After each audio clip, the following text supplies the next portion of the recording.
Hello, and welcome to the third in the AAAS Science and Technology Policy Fellowship's monthly live chat series. My name is Salaeha Shariff, and I'm the Director of Recruitment for the Fellowship Program, and I will be moderating today's chats. These chats are an opportunity for you to hear from S&T Policy Fellows of varied discipline backgrounds and career stages, and learn more about their fellowship experience, as well as ask questions about the application process. Today we have fellows joining us with discipline backgrounds in engineering, computer science, and optical science. They'll be speaking about how they've applied and translated their discipline backgrounds to policy. The S&T Policy Fellowship is where science and policy comes together to change the world, and in the process enhances and transforms your own career path. In this immersive policy experience, you spend a year in one of the three branches of the federal government, and as a policy fellow, you're taking a step back to retool, reinvigorate, and understand how to apply your background and training broadly to help develop and execute solutions to address today's most pressing societal challenges. And in the process, you gain hands-on policy experience and join a highly influential network of fellows. Fellows in the program, as well as the alumni network, represent a broad range of career stages and diverse disciplinary backgrounds. The fellowship program features 7 different program areas, and applicants can and should apply to up to 2 program areas. You can learn more about each program area, including potential host offices, by clicking the Become a Fellow link on the fellowship's website. Eligibility requirement for the fellowship includes holding U.S. citizenship and a doctoral degree in science or engineering. Applicants with a master's in engineering and 3 years of professional experience are also eligible to apply to the program. So you should visit the fellowship's website for full details about the program areas, eligibility, and the application process. And now I'd like to go ahead and introduce the fellows that are joining us on the chat today. First fellow is Quincy Brown. Quincy was an executive branch fellow at the National Science Foundation in their Directorate for Computer and Information Science and Engineering. As a fellow, Quincy worked on the My Brother's Keepers STEM Task Force and helped facilitate relationships with the White House Office of Science and Technology Policy. She led the National Maker Fair, as well as the Historically Black Colleges and Universities Showcase. She worked with thousands of students across the country to help improve computing education, and also had the opportunity to write blogs on behalf of the White House. She recently accepted a position as a senior policy advisor in the Office of Science and Technology Policy at the White House. Quincy holds a Ph.D. in computer science. Our second fellow joining us today is Ashok Ramamasubramanian. Ashok was an executive branch fellow at the U.S. Department of State in the Bureau of International Organizational Affairs. He's an associate professor of mechanical engineering at Union College. Ashok holds a Ph.D. in mechanical engineering. Third fellow joining us today is Elaine Ulrich. Elaine was a congressional fellow sponsored by the American Physical Society. Her fellowship placement was in the U.S. House of Representatives Committee on Science and Technology and their Subcommittee on Space and Aeronautics. She is currently a program manager at the Department of Energy, where she leads the Sunshot Balance of Systems and Soft Cost team. Elaine previously held positions in the office of former Senator Ken Salazar, the U.S. House of Representatives Committee on Science and Technology, the Energy Department's Office of Strategic Planning and Analysis, and most recently in the office of former Representative Gabrielle Gifford. Elaine holds a Ph.D. in optical science. Thank you all for joining us today. So this is your chance to ask questions and hear from Ashok, Quincy, and Elaine as they discuss their professional objectives in applying to the fellowship, what their fellowship experience has been like, and how it's impacted their career paths. You can submit a question at any time by clicking in the question box and typing your question there. Please try to keep your question short and direct it to a particular individual or the whole panel, and we'll try to get to as many questions as possible today. So what I'd like to do is begin with asking sort of an opening question to help get this conversation started. So my first question is to Ashok. So Ashok, engineers might have a hard time sort of envisioning what their contributions are to federal policy and the type of impact that they could have.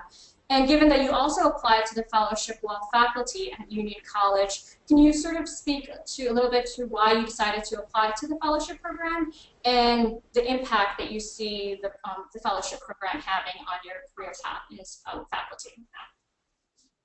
Okay, I'll first talk about why I applied. I've always been curious and interested in policy work, and you know, we live in a pretty small upstate New York community, and I wanted to come to DC and experience actual policy making from the inside. And that's one of the reasons I applied. And regarding contributions by engineers, I always feel that engineers have a strong contribution to make. You know, first of all, we have the quantitative and analytical skills that are increasingly relevant, even necessary in today's policy making. And secondly, engineers are taught in a very specific way of thinking. That is, you know, to get all the emotion out, boil the problem just to numbers and facts and data, and craft a solution that is as optimal as possible. And I have found that such an approach is quite useful in really all walks of life, including policy making. And to answer your last question, you know, as a faculty member applying, you know, it was my sabbatical time, and it seemed like a fun thing to do for the sabbatical, come and spend a year in DC. Great. So, Quincy, it's a similar question to you, but from your perspective as a computer scientist, so what prompted you to apply to the fellowship, and what do you see as the contributions that computer scientists can have in federal policy making? So I applied when I was on tenure track faculty, so I was not yet tenured, and so I was junior faculty, thinking about what I wanted to do with the rest of my career, versus say when I grow up. And this was during the time of the healthcare.gov, I won't say crisis, but issues, when healthcare.gov was having issues. And there was testimony on the Hill that I'm not sure why I was listening to it in my car one day, but I was listening to some questioning from the congressmen or the senators about, and they were talking about like codes, and the questions just seemed so weird, and it just didn't seem like they knew really what they were asking. And so I'm driving to work one day, and I'm listening to them ask questions about codes and words that were in the codes that were commented out, and then it clicked that they were talking about like the actual code of the site itself. And I really then started to think about, okay, well, they're actually like having testimony about software, and not just about software, but about like the comments that someone left in code. And it was really clear that the people who were asking the questions were not programmers, and so just based on the kludgy way in which they talked about it, took me a long time to figure it out. And so I thought, maybe there is a space in policy and government for people who actually do understand programming and have an understanding of how systems and computing work, because it's everywhere, right? It's pervasive, it's ubiquitous, and so it affects everything. And I think there was a role for me and for people who have backgrounds similar to mine to play in shaping policy. Great. And then Elaine, you were both a congressional fellow and you also currently supervise fellows. So just as a little bit of a background, all fellows who enter the AAAS S&T Policy Fellowship program are assigned a supervisor in their host office. So Elaine currently supervises fellows in her role at the Department of Energy. So Elaine, sort of reflecting on your experience as both a fellow as well as a mentor supervisor, can you speak a little bit about the role that supervisors play in help guiding fellows through their fellowship year and through the policy experience here in DC? Sure. Yeah, I think, when I look at what fellows are doing, there's kind of two different things that have to happen there. One of them is from the perspective of what we do in my office and the role that I had when I was on the Hill, is that you're going to jump in and you're going to be part of the team. Like right away, you're going to be working on what everybody else is working on, because that's how you're going to get an understanding of how to get things done, how to be effective. And so, from the perspective of what we have going on in our office, there's already so many things that are kind of moving and so many kinds of activities that usually, we just kind of sit down and have the fellows sort of identify something they're interested in and get them helping out on it right away.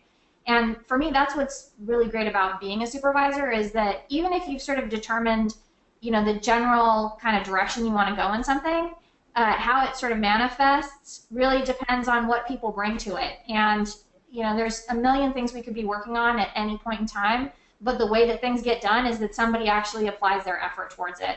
And so there's a huge amount of personalization and perspective that comes from who works on it. And then, in my office, everything is done by teams because we're working within this enormous bureaucracy. There's always a lot of work that has to be done, that no single person can do it. And so it's not just what each individual brings, but also what that whole group brings. So they get started on that. And then once they've had the opportunity to get a feeling for how things really work, they have the opportunity to go through and to really see if there are other areas that they want to dive more deeply into.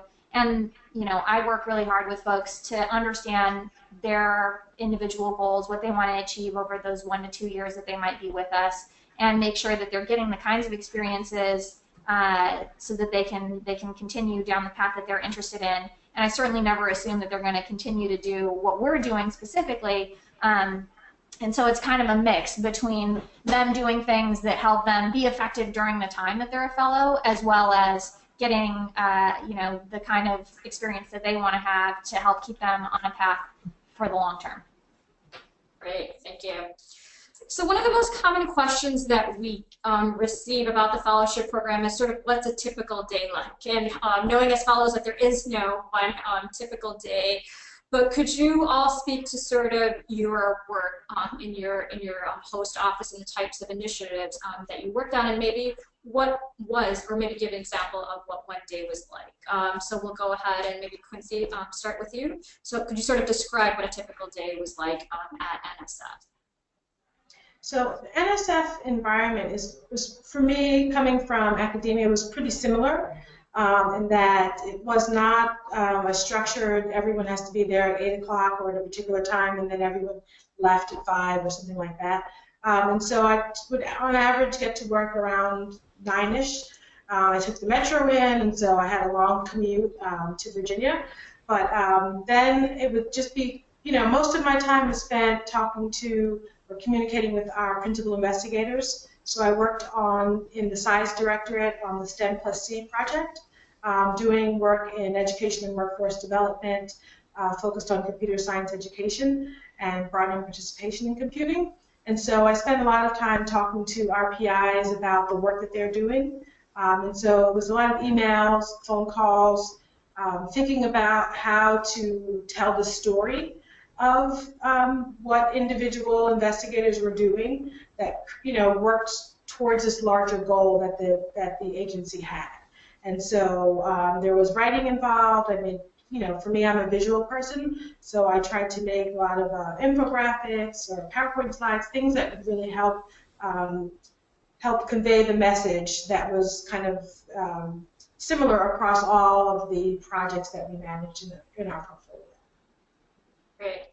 And Ashok, your placement was at the State Department. I know State works on a lot of both national as well as international initiatives. So could you speak a little bit about sort of what your experience was like at State and if there was any one typical type of day? Okay. I can talk about a typical day. Every day I rode my bicycle. For those of you prospective fellows, I strongly recommend doing this in DC. It's a great town to ride a bicycle. Especially recommend the long stretch on 14th Street. It's awesome. So State starts early. So every day we had a meeting in the office at 8 a.m. And you need to be, prepped for this meeting. So I usually left the house at 6:30, 6:45, like that on my bicycle. I would get to the State Department around 7:15 and in my office at 7:30. And then you open your email and then there's like a million of them. And then you have to sift through those and find the ones that are relevant to you. Because at 8 a.m., my boss will look at me and say, okay, Ashok, what's up? And then I have to be like, okay, this is what's going on in my area. So, and my particular area was data analysis and visualization. So at the State Department, my bureau especially, was starting a new emphasis on data analysis. And I was the AAAS fellow, the first AAAS fellow in my office. And they basically handed this project to me and said, okay, you're the data guy, deal with it. There were a lot of people in the State Department, majority in fact, who did not understand and were not interested, and some pretty hostile to the idea of using data in decision making. So my typical day involved like going from office to office and having some fancy charts and plots and basically making the case for data, like a data evangelist, if you will. So it was a little challenging for me. I'm an introvert person. I don't like knocking on people and saying, hey, can I talk to you about data? And it's the persons I've never met before. But that's what I did a lot. I would typically arrange meetings over the telephone or email, and then go meet people and say, okay, we can help you, we can partner with you in this way and that way, something like that. I had to wear a suit. I'm a faculty member in engineering. You can, I think, see the video. This is about as formal as I get. But I wore the suit, tie, the whole thing. So my typical day was going to people and talking to them about data, and then having follow-up meetings, and then saying, hey, remember the problem you talked to me 2 weeks ago? I think data can help you in this manner. And people were happy. People were saying, oh yeah, we can do that. It's pretty simple, and you can actually do that in quick time. And then people said, okay, make me some more of that. And then it became a matter of like managing my time and making sure I'm not drinking from the fire hydrant, because you don't want to promise too many things that you can't deliver. So that's my typical day. Great. Elaine, so you were a congressional fellow and on a House committee. So your obviously day-to-day was very different, and it's looking at policy from a different angle versus being in a federal agency. So could you talk a little bit about your experience as a congressional fellow, and if there was a typical day on the House committee? Yeah, so working on the Hill is really about being responsive to a huge number of stakeholders. And so basically a member of Congress, a congressional committee, they're dealing with all the stakeholders in a huge space. So there was the work that I was doing on the committee, which was much more focused on specifically on space policy. But particularly when I started working in a personal office, basically my environment, my portfolio was all of energy, all of environment, and science. And so what that meant was, I was working on issues for someone who was from Arizona, how did that translate to that state? What were the issues that were going on there? How were they supporting science and technology and innovation? What were the environmental issues around mining and water use and things like that? On energy, my boss was a really big supporter of solar, and you know, there were other interests. One of the largest nuclear plants in the U.S. was in Arizona, and so I had to be able to sort of dive into just a huge array of topics and basically be able to ask good questions. And so these stakeholders would come in, they'd have perspectives, things they wanted to see happen, and we really needed to kind of look at and understand what their end goals were, how we might achieve them, how we could work with them. And what was interesting for me was, so a typical day, I would probably have about 10 meetings at least with external stakeholders. In addition to that, I'd be drafting memos and information for upcoming hearings. I'd be working on the background on legislation on key issues. I'd be writing press releases. I'd be writing speeches. I'd be working with interns to help develop some of that content. And, you know, just spending time with members of Congress, helping to educate them and, again, deliver those kind of decision memos that help to outline the issues, the background research we've done, and prepare them for some of these congressional hearings and things like this. So really, it was about being able to quickly find information, get to the heart of what the issue was, and then provide some perspective on, you know, what kind of actions we might want to take, or how we might be able to do that appropriately. And then particularly for stakeholders that were in our district, to really see if there were things that we could do to help them, because we were there to serve. Great. So the next question that we have is, what kind of skills make you successful as an S&T Policy Fellow? And for those who may be still PhD candidates or postdocs and are not quite ready to apply during the current application cycle, maybe you're thinking about a year out or so, what advice do you have for someone to become more of a competitive applicant to the fellowship program? So Ashok, I'll pose that question to you first. So the basic question is, what skill set makes for a successful AAAS S&T Policy Fellow? I would say pay close attention to the AAAS fellowship application. There's a bunch of essay questions. Those are important. Pay careful attention. It's important to spend some time on this. Like, don't whip it out in a week. You know, write it over like a good 3 months, and do it in an iterative fashion. Write it, take one more pass at it. Regarding specific skills, if you have time, I strongly recommend you get trained in data analytics. AAAS has a new track called the Big Data Analytics Fellowship track, and it is pretty high in demand. And it's if you have the skills and if you can take it, take some courses in R, Python, and become skilled in this, not just with regard to the fellowship, as you move on in life, it's not something you'll regret. That's all I have to say. Great. So in Quincy, same question for you is, what skill set do you think make for a more competitive applicant, and what should someone be doing during the time of applying and actually, you know, becoming a AAAS S&T Policy Fellow?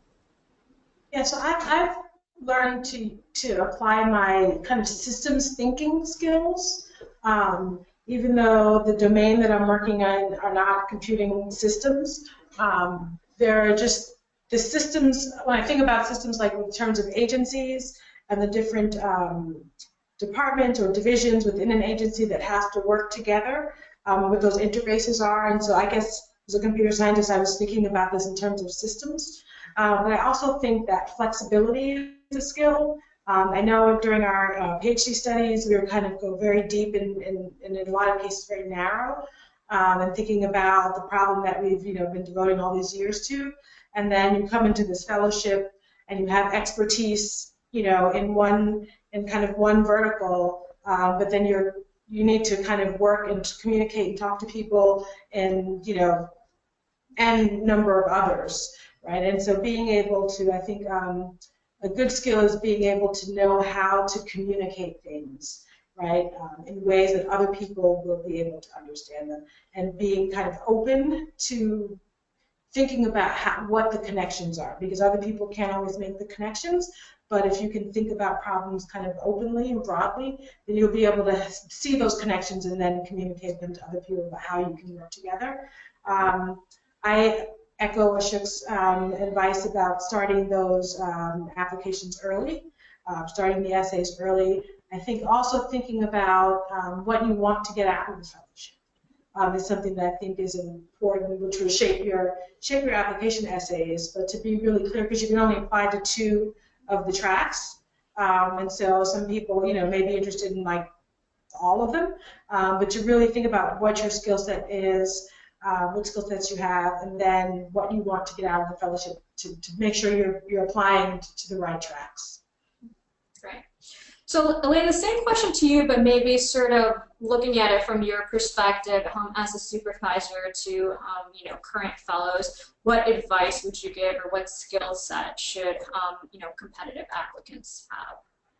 Right. When I look at applications, there are a few things that I look for. One of the primary ones is leadership, really. Is basically being able to look and identify if someone has been able to take the initiative to start something, and not just to do it themselves, but to get other people to follow them, to get other people to work with them, to be part of what they've been doing.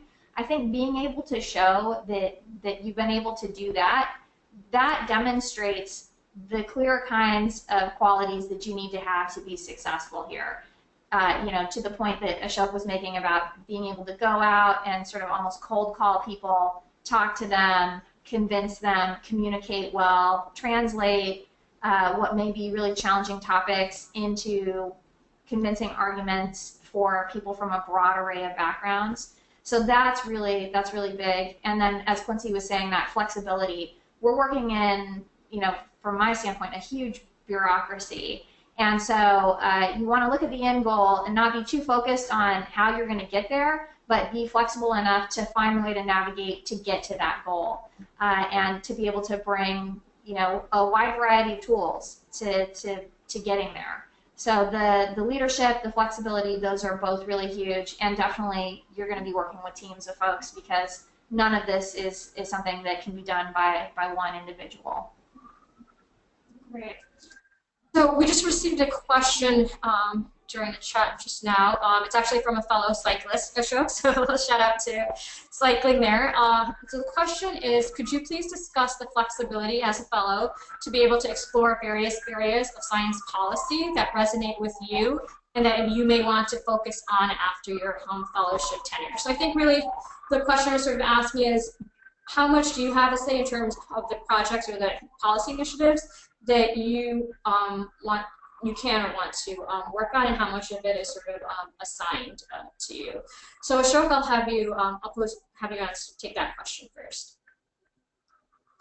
Okay, so I was brought in as the data person, but I made an effort to branch out, So if there was some issue that had nothing at all to do with data, I would say, hey, I want to contribute to that.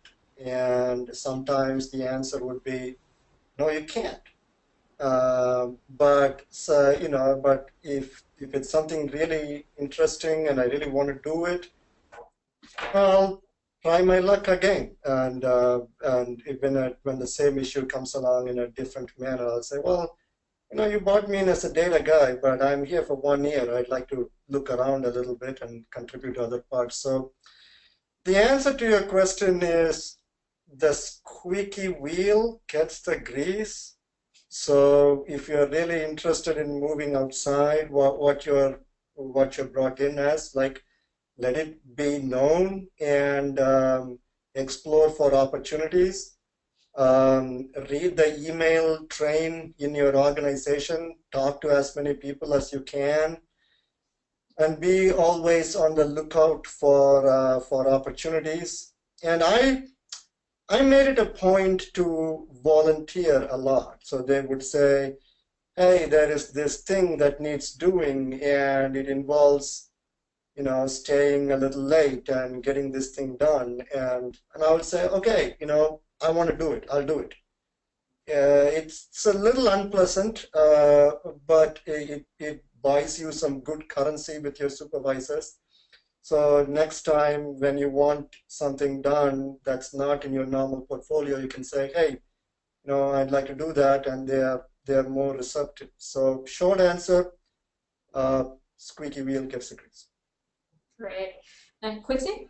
Yeah, so I was going to add to that and say that there, in addition to your placement office, there are also affinity groups. And so I know that a lot of fellows, including myself, have had opportunities to work in areas that are kind of different than what their actual placement was through the affinity groups. And there are lots of fellows who work on projects in their offices who call on other fellows for help. And so, you know, there's, in addition to the affinity groups, there are also fellows who, you know, enlist other fellows and with for support in getting you know, a project done that they're doing in their office. So I think there are lots of opportunities for people who want to kind of branch out beyond their placement.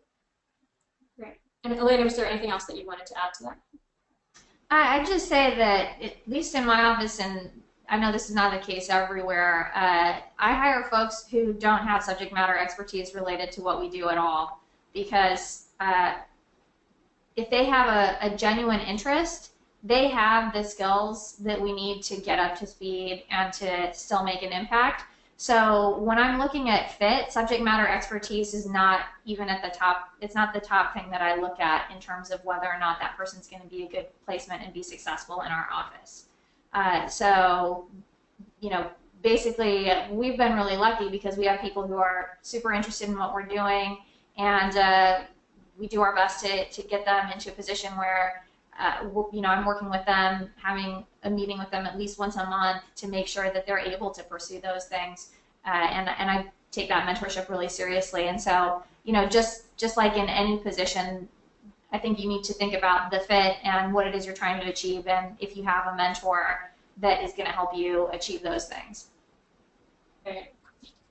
So the next question is, do you all plan to go back to academia after the policy experience, or did it bring forth new opportunities? Ashok, obviously we know you did a fellowship as sort of a sabbatical, so I'll pose that question, I think, to Elaine. Well, Quincy, actually, we'll start with you because you were faculty at Bowie. So what are your sort of plans post-fellowship? So I do plan to stay in the policy space. Currently, I'm a senior policy advisor in the Office of Science and Technology Policy at the White House, and so I, through this experience, discovered that I like the policy world more than I thought I would. I miss teaching. I miss students, but I really, when I went back not too long ago and looked at my essays that I'd written when I applied, I'd written about wanting to, you know, work on projects that had impact at scale, right? And so I think that I've been able to do that and realize that that's something that I really enjoy. Is, you know, as much as it as rewarding as it is to work with, you know, a set of students in my institution and my classes, it's really, for me, powerful and really awesome to work on, you know, issues and projects and programs that affect, you know, kids across the country whom I may never meet. And so I've decided to stay in the policy space and take a departure, hopefully not forever, from academia, but for a little while at least. And so, Elaine, do you have any plans to return to academia at any point, or? Right. So when I entered the AAAS program, I had no interest in pursuing an academic route. I mean, from the beginning, that was not my intent. I was looking for a way to get a broad view that would help me understand what my options were. And policy has been among them. And in the work that I've done, we do a lot of work on policy and regulatory with companies and researchers. So I still feel like I have one of the greatest jobs in the world. I get to work with top people in all of those areas, and that's really fantastic. Being in a place to help enable all of them and to, you know, have some hand in their success is just very rewarding.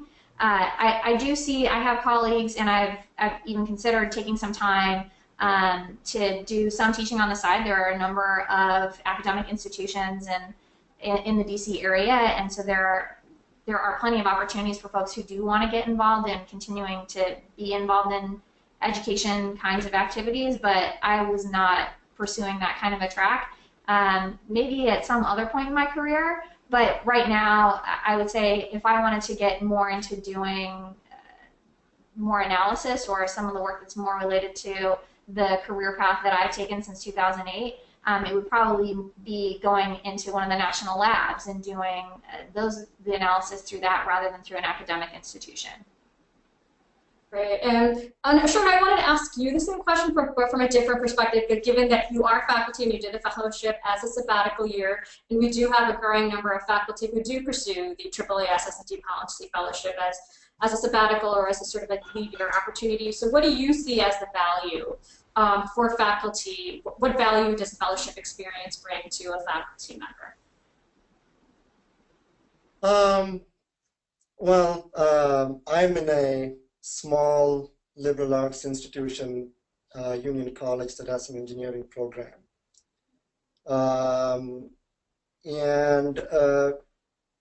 It's always nice to step out, you know. I have tenure. I'll be in this office, you can see behind me, for the next 35 or so years.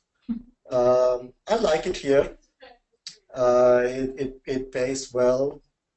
It's stress-free. Well, not stress-free, less stress. I have family, so it's a good place to raise children. But if you remain in the same place for a long time, you get a little crotchety, cranky, you know, you become like the frog inside of the well. You lose perspective. So every few years, I like to step out and do something different and come back. In 2011, I did a fellowship in Sri Lanka. Spent a semester there. That was great. And then in my next sabbatical, I went to DC and, you know, really had a completely different experience from my academic teaching and research position. It was really refreshing to see what the other people outside academia, particularly government, like engineers, have very little interaction with government. It was nice to see what they are doing. And also, I'll be honest, it also made me appreciate my job better. The things in here that I take for granted. I got some new information and new perspectives on international affairs and how different countries interact, thanks to my work at State. And I use it in my curriculum and classes here. So, you know, just instead of doing the same thing over and over again, year after year, if you're a faculty member and if you have a sabbatical coming up, I would strongly recommend doing the AAAS fellowship. But I'll also say, if you are a junior faculty member coming up for tenure, in my opinion, you have to be a little bit careful, because you want to make sure that tenure is in the bag. You know, I felt very comfortable doing it because there was a warm seat and a good paycheck waiting for me coming back. But if you don't have tenure in the bag, I would say you should think a little bit more carefully. Great. I think it was really great perspectives from both academic and non-academia as well. So another question that we just received is, the questioner is curious about the comparison of your work in policy versus academic research. So typically, research can sometimes be painfully slow before you achieve some meaningful results. Do you feel that there's a more immediate impact of your work as a S&T Policy Fellow, or is the legislative process also very slow and has a greater impact down the road? So basically, I think the question is asking is, what's the comparison between the time frame of work within academia versus in policy? So Elaine, I'll have you maybe answer that one first. Yeah, I think there's definitely a long game involved in policy. There's sort of building up that portfolio, creating a framework, and having all the materials you need so that when an opportunity presents itself, you're ready to move on it. I think that was a big piece when I was on the Hill, is just sort of constantly being prepared. Again, and finding those ways to take opportunities whenever they would come up. And bureaucracy can be somewhat slow. I will say, from the work that we do, we spend some time, developing our programs, usually a few months to, maybe up to a year. But we can do things really quickly. I can put a request for information out on the street, turn that around in 30 days, go through, do the, have some analysis done by the national labs. They have a lot of already, developed resources that we can draw on. And then we put a funding opportunity on the street, and 6 months later, that money is out there and people are doing that work. So, really, in under a year, we can have real activity going on the ground and people going out and doing some of the things that we're interested in. So there's kind of a mix of having that big strategy, which could take years, but definitely a lot of wins on the way as well that we can be having. Great. Quincy, is there anything you'd like to add to that? No, I think Elaine has said pretty much what I was thinking, in that it's kind of a long-term game, but then there are these short, kind of, in my words, kind of bursts of activity, where you then can see some very tangible, concrete results pretty quickly that are kind of moving you closer to the long-term goal. And Ashok, is there anything you wanted to add? Short term versus long term, yeah, in the academic world, research can be, and is often slow. But for me, speaking for myself, I enjoy it. Slowly working on a problem and making sure everything is known about the problem and all the variables are controlled. I enjoy that sort of thing. And sometimes the State Department, things have to be done quickly with insufficient and or incomplete information. And sometimes I found that frustrating. I need a couple more months to do this thing, to do this problem the correct justice. But, you want it by close of business today.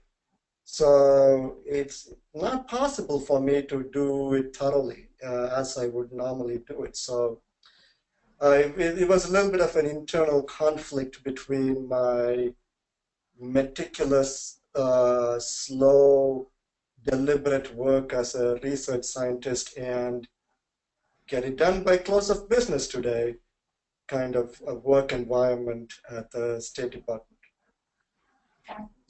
So this next question is about career development opportunities through the fellowship. So the questioner is asking if we could speak a little bit more about some of the career development opportunities and in your different in your respective tracks or programs. So actually, I'll address that a little bit. So during your fellowship year, the fellows have what are monthly professional development workshops. It's an opportunity to hone your skill set in communication, in leadership, career pathways, and in policy. And those are the 3 tracks for the monthly workshops. And it's a great way to network not only with your class of fellows as well as administrator and thought leaders within the science policy arena.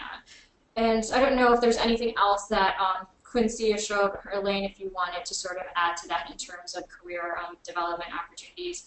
Quincy, I know you had mentioned earlier about the affinity groups, and that's also another way to sort of engage in that level. The affinity groups that Quincy had mentioned are special interest topical groups that are run and managed by fellows. So fellows through the affinity groups will hold workshops, day-long symposiums. They'll host a number of small and large networking events in a variety of different topical areas, whether they're related to your policy initiatives that you're working on directly in your host office, but and also just generally different policy initiatives that you're interested in broadly. Is there anything else that any of you wanted to add to that?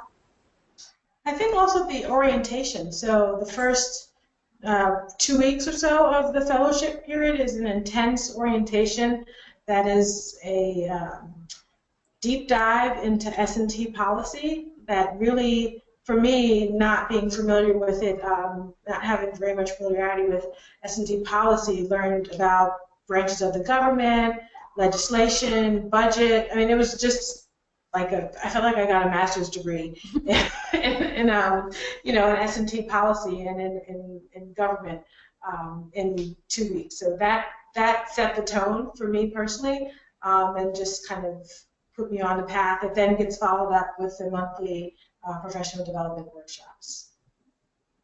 I'd also just note that Washington, D.C. is a place where there's a huge amount of activity going on all the time around everything in the policy space. So, I regularly see anywhere between probably a half dozen to 2 dozen events just on clean energy policy that are going on around the city every week. So in terms of briefings and events and talks and lectures and things like that, any topic that you're interested in, there are meetup groups, there are folks who are going through and learning curriculum on it, developing curriculum. There's just a huge array of activity that's going on both within and outside the fellowship that you can take advantage into and tap into, and most of this is free activity that's out there because people are constantly trying to push these issues and make agencies and legislators and others aware of the great work that's going on across the nation. And so it's really kind of just all here, and plenty of material that you can just tap into just by being here in this city. Ashok, did you want to add anything? Just quickly, I'm a big fan of this concept of lifelong learning. We tell that to our students a lot. So networking is important, but I also will say, especially if you're in the job market, constantly teach yourself new things. For instance, right now there is excellent online courses for renewable energy and data analysis and things like that. And if you can commit to spending, say, 10 minutes a day, every day, try to pick up a foreign language, Chinese or Arabic or something like that, that has high impact. So don't stop learning would be my advice. Great. So we just got a really great question here. So the question is for everyone. So if you had to pick one major impact that you're proud of during your tenure as a AAAS S&T Policy Fellow, what would that be?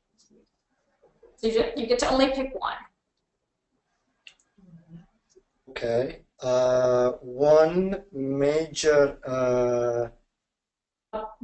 policy impact that you're especially proud of. Okay, I'll let one of the others go first. Wow, I have two. Okay, so one. I think one would be, I organized a meeting in Chinle, Arizona on the Navajo Reservation in December for Computer Science Education Week. And that meeting, I'd never been there before. not a Navajo personally, but was really trying to understand how we can reach communities in the CS Ed space who we haven't, who haven't really been exposed to the work.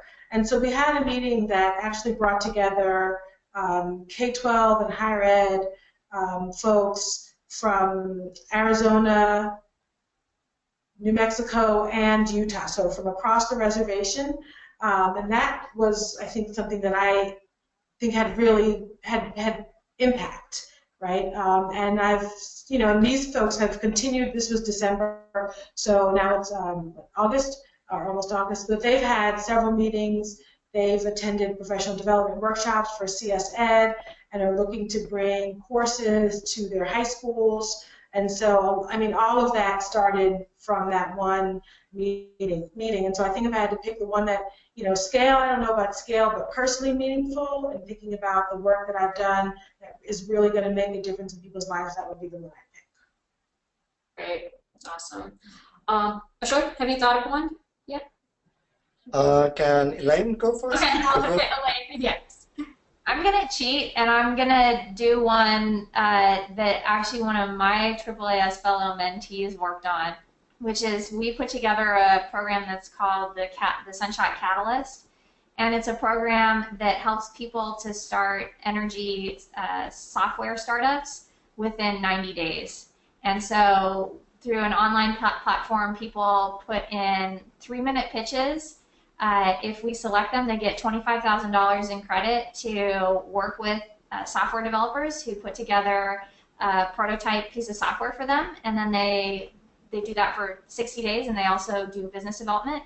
And at the end of that 60 days, they do kind of a Shark Tank-like demo day, and we pick a handful of them to win up to $100,000 to start their companies.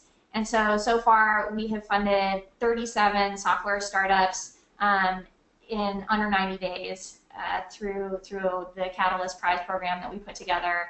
And I think that that's changing how government does business. I think that it's changing how people are looking at impacts that can be had through clean energy, recognizing that data and software are a huge piece of making that technology successful in the marketplace. And then I just had a blast working on that program with my AAAS fellow. That's great. That's a great example of a collaborative project with current and alumni fellows. So, Ashok, now it's your turn. Okay.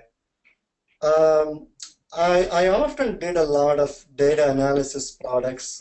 People would say, hey, do this analysis for me, and I would write some short paragraphs, make some graphs, and then I would give it off to people, and I don't know what impact it made or what impact it could have made. I just delivered the products they asked for. And one day, my boss in a meeting said, hey, POTUS used your work. I don't know what the heck POTUS meant. Like somebody had explained it to me. It means President Obama used your work. Yeah, that's kind of cool. Yeah, I don't know what happened or anything like that, but hey, POTUS used my work. Yeah, that's an amazing thing to be able to say. That POTUS used your work when you were a AAAS fellow. That's awesome. So another question that we have is sort of if you could describe the interview process and how you prepared for it. So maybe Elaine, I'll have you maybe describe just sort of the interview process, and then everyone can kind of comment in terms of how you prepared for that. Sorry, I didn't catch. Did you ask me? Yeah, if you could just quickly describe the interview process, and then if everyone could respond to the part about how you prepared for the interview. Sure. Yeah. For the interview process, essentially, we get a list of all the folks who are interested in a fellowship, and we go through and basically, again, I don't necessarily look just at folks who have relevant subject matter expertise, but we get information about your interests. And so I look for folks who I think might have an interest in our office.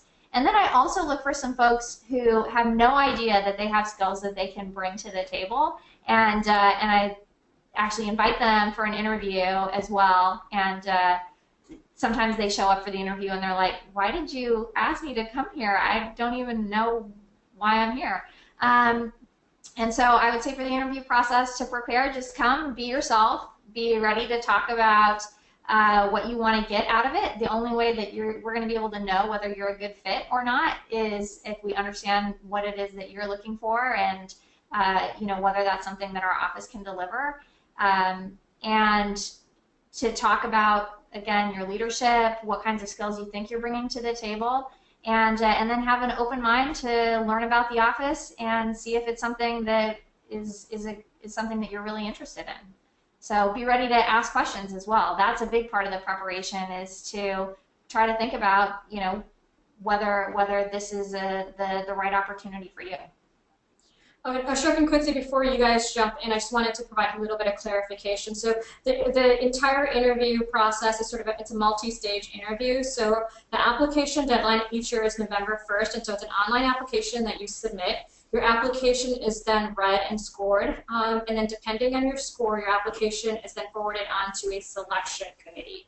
The selection committee then invites you for a 30-minute video interview.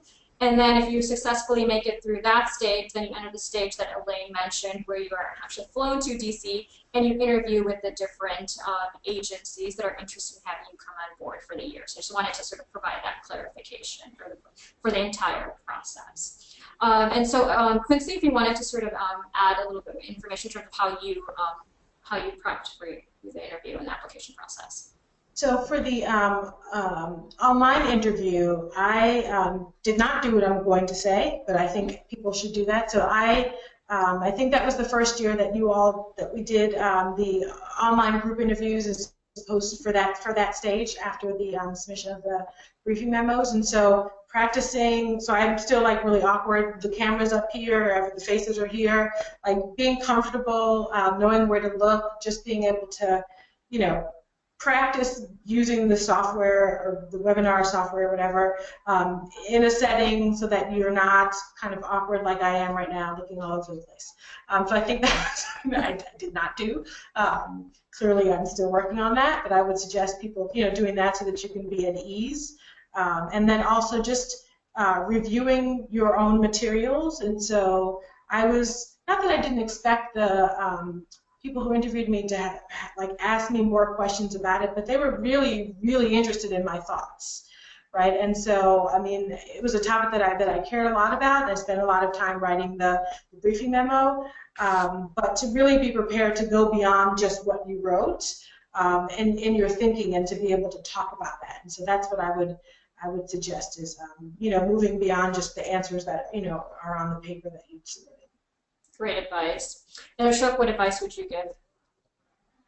I support everything Quincy and Elaine said. Good advice. The thing I would add to it is when you are in DC, they're doing your interviews. There will be opportunities to meet current fellows who are doing the AAAS Fellowship. Go to those meetings, and there'll be happy hours, and go to those happy hours. No matter what office you are interviewing in, chances are there's a AAAS fellow who has already served in that office or is currently serving in that office, or some AAAS fellow has information about that office. And okay, I don't think Quincy and Elaine or Salaeha will disagree with this. A lot of people in the government won't tell you everything you need to know, they'll, sometimes they will leave out information that can be crucial in having a successful fellowship experience. So talk to the AAAS fellows and say, hey, I'm seriously considering this office and that supervisor. Can you tell me about them? And I found those conversations to be incredibly useful and helped me do the sorting list, which you do. And Salaeha can talk to you a little bit about the list you submit at the end of your interview. Great. So unfortunately, it seems that we're running out of time, but I hope everyone found this conversation and this session generally to be very useful.